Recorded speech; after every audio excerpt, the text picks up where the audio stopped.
Welcome everyone once again to a brand new interview with our Miss Earth Cameroon. How are you, Noella? Hi everyone, my name is Atem Noella. I'm doing amazing, fabulous, and I'm enjoying my stay so far in Ho Chi Minh City, Vietnam. I'm so excited to be right now with Louise. Yeah. And there's a lot you're going to uncover, so stay tuned. Absolutely. I mean, we have so much to talk about because the Miss Earth experience is unfolding in front of our eyes. So please tell me, how has your experience been so far here in Vietnam? I think I've met like already 1 week and some days, and the activity so far has been so engaging, like with the population of Ho Chi Minh, Vietnam, and just blending the cultures together with our vision and mission, which is safeguarding our environment. The activities have been so eco-friendly, and I've really enjoyed my stay so far in Vietnam. Yeah. Please tell me a little bit, how was your journey into pageantry? How did you get started, and what made you want to decide to go for pageantry as a platform?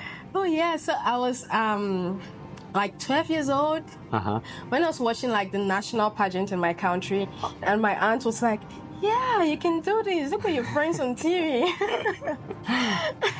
But that time I was just talking, like, I was just like, wow, these girls, they're so brave. They're standing in front of like the whole national TV and they're doing this thing and they're fabulous. I really admired them at that time. I really did not really know that there was going to be a moment where I'll actually engage myself in using the platform, the pageantry platform. And growing up during my secondary school, I actually faced like a lot of bullying because I was really skinnier than this. So they laughed at me and like they gave me a name like we call it Poku Poku. It's like Teng Teng, like doll. So when I got into university, I actually had some friends that encouraged me to say, like, girl, you have a beautiful skin to do like modeling and pageant. You should come and try this. I'll train you for free. And I was like, oh, okay, let me give it a try. But then doing all of this stuff, during the whole process, I actually found like purpose. I could look at my friends that looked up to me, and I felt like, okay, this is a platform that you can actually use to not just maybe just walk, to not just do like the beauty stores, but you can actually use it to advocate for something in your society, to impact people, to motivate people, and to advocate for change. So that is how the journey just kept going, like since 2016, 2017. I engaged in like local pageants in my country, and then in 2022 when I actually did like my national pageant, Miss Cameroon, and placed 5th runner-up, which is what has given me the opportunity to be here right now. And I did my first international pageant last year, 2022, in the United States, and placed 2nd runner-up. So it has just been an amazing platform to not just let myself grow, but also to create change in my community. And it's a force that keeps driving me to keep going on, Awesome, I love that. So it's almost safe to say that you are like a pageant veteran in a way. Oh my God. Yeah, somehow, Somehow. So do you feel confident right now with everything that you have done so far here at Miss Earth? How do you feel?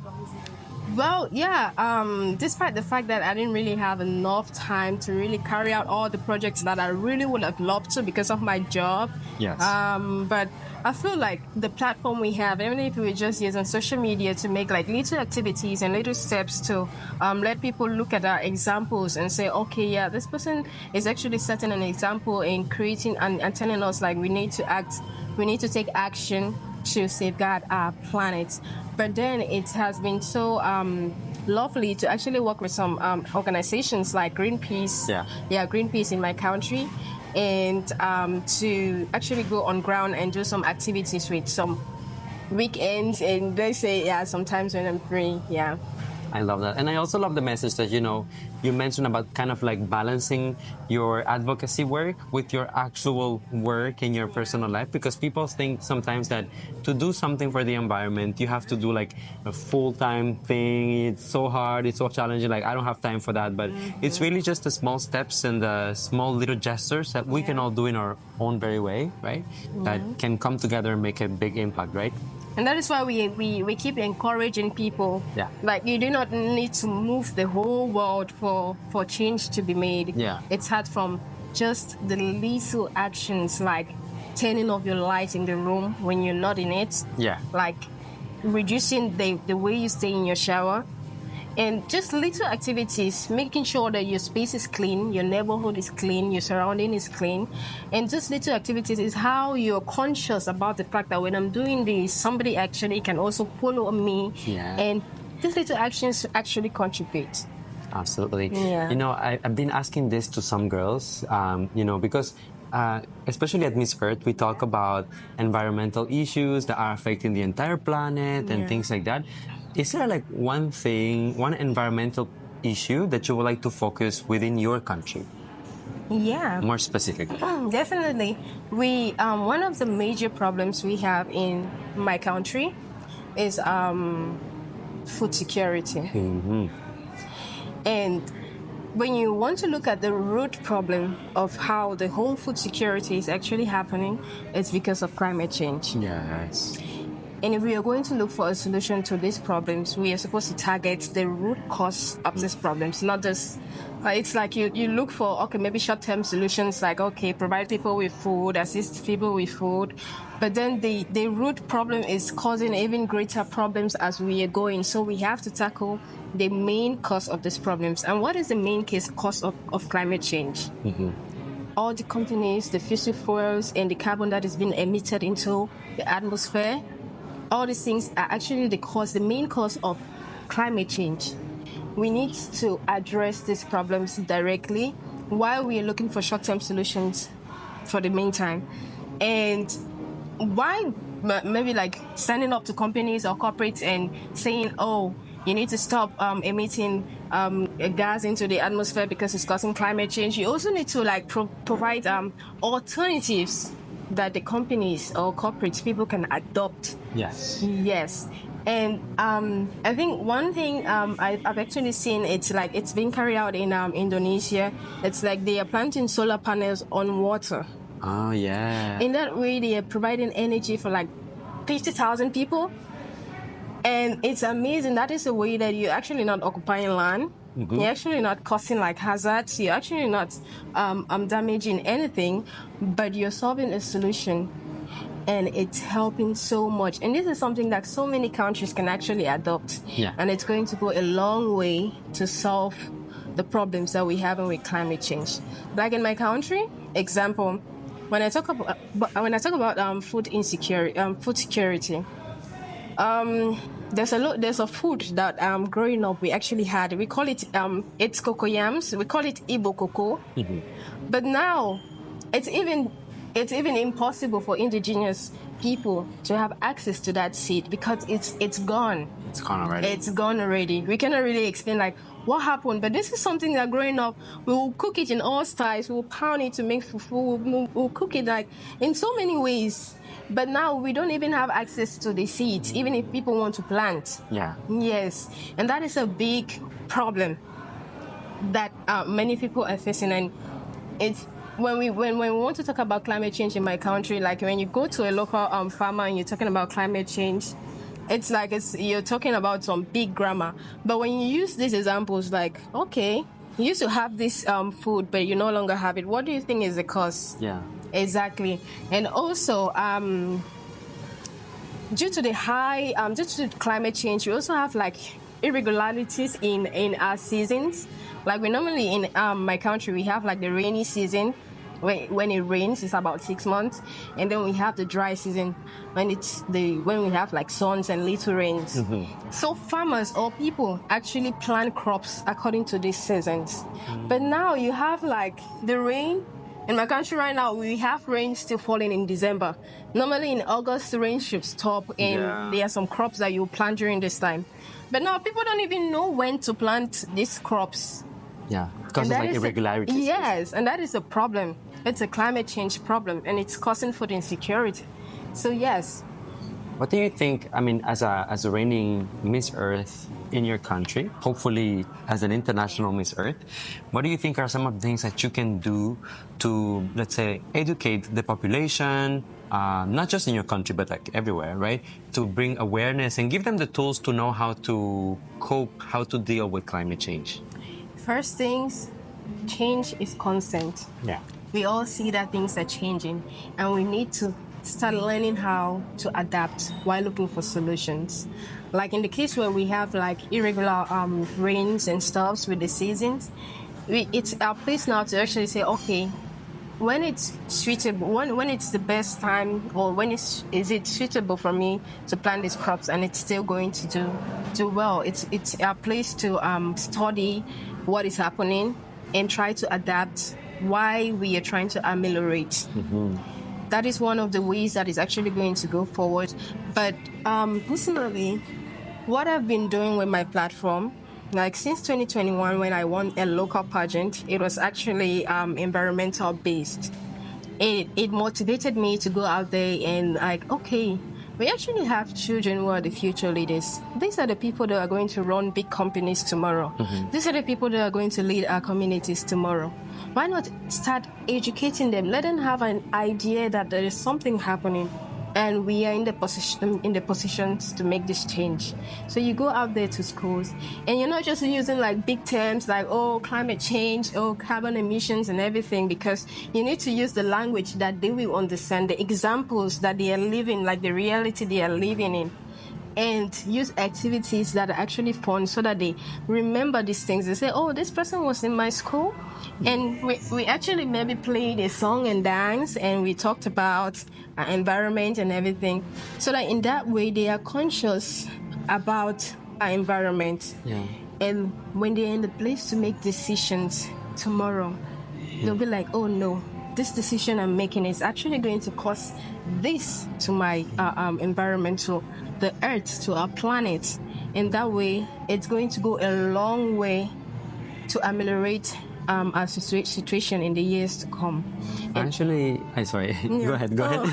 And also, like, motivating them to like, okay, this is a problem we have, but we can also have innovative solutions from you guys that we are going to adopt. So you're encouraging them, like, okay, let's hear solutions from you too. What do you think? Yes. Yes. That's so true. You know, something that I really love about your approach is that you talked about giving people concrete examples of things that they can relate to. Yeah. Because the reality is, you know, you as a reigning Miss Earth Cameroon, you have studied, you know, what's going on with the environment, what's going on in your country, how can you help? But the reality is that not everyone has done that. Not everyone has access to the information or the tools.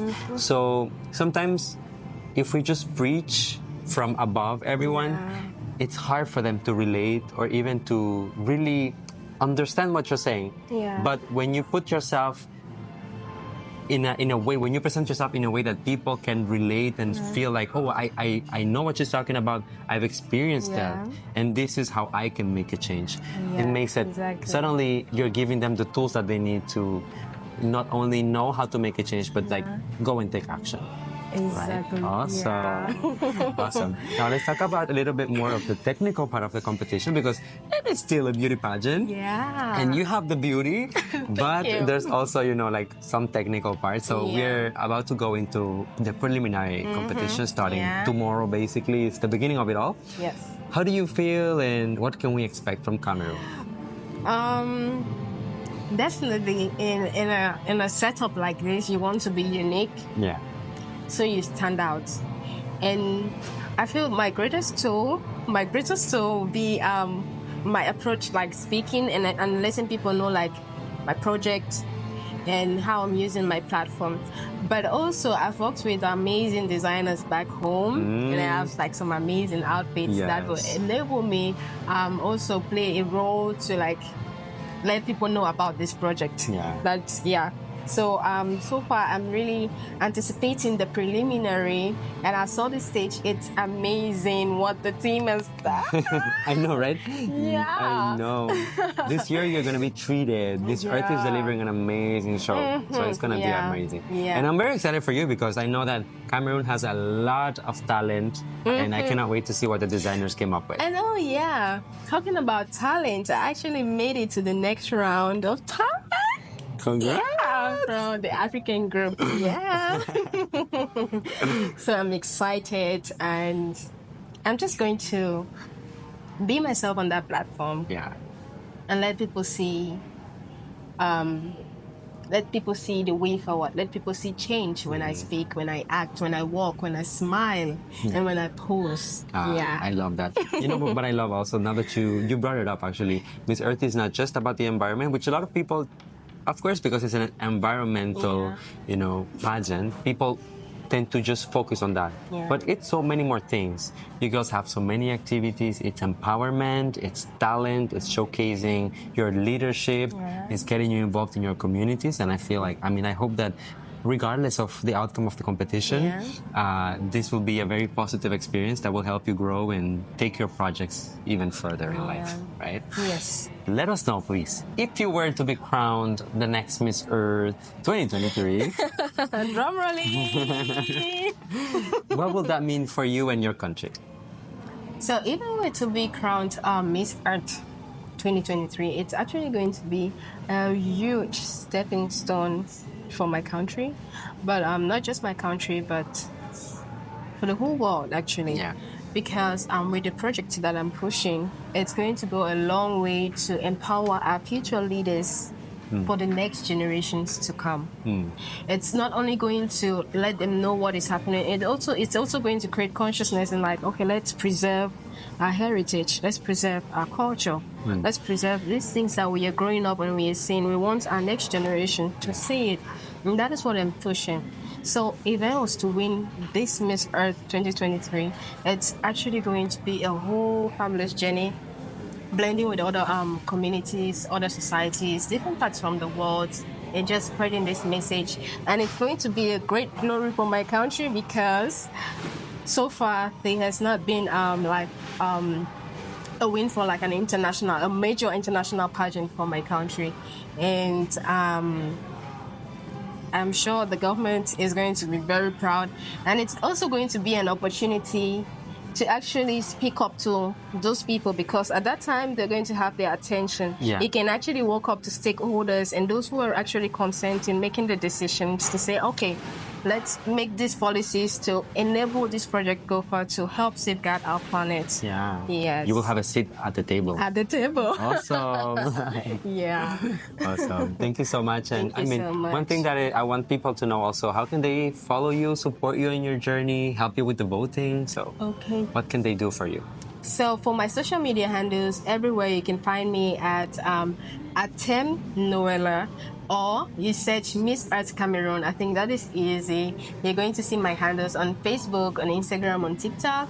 And also to vote for me, the voting link is on my bio. You can just click on the link, go right there, select my photo, and give me the votes that you think is what. Come on now, come on.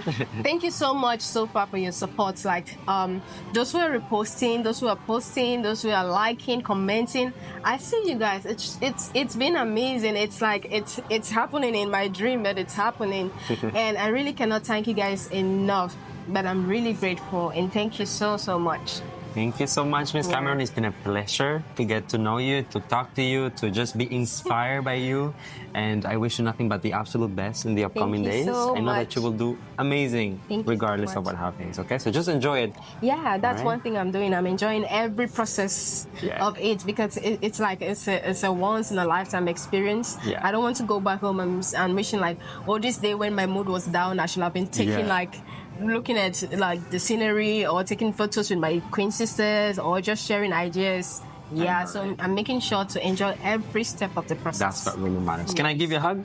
Oh, yeah! Thank you. Thank you so much. And thank you for what you're doing. Giving us this platform for people to really get to know us one-on-one, know our project, and it's amazing. People need to see this. You girls deserve the world, or the earth rather.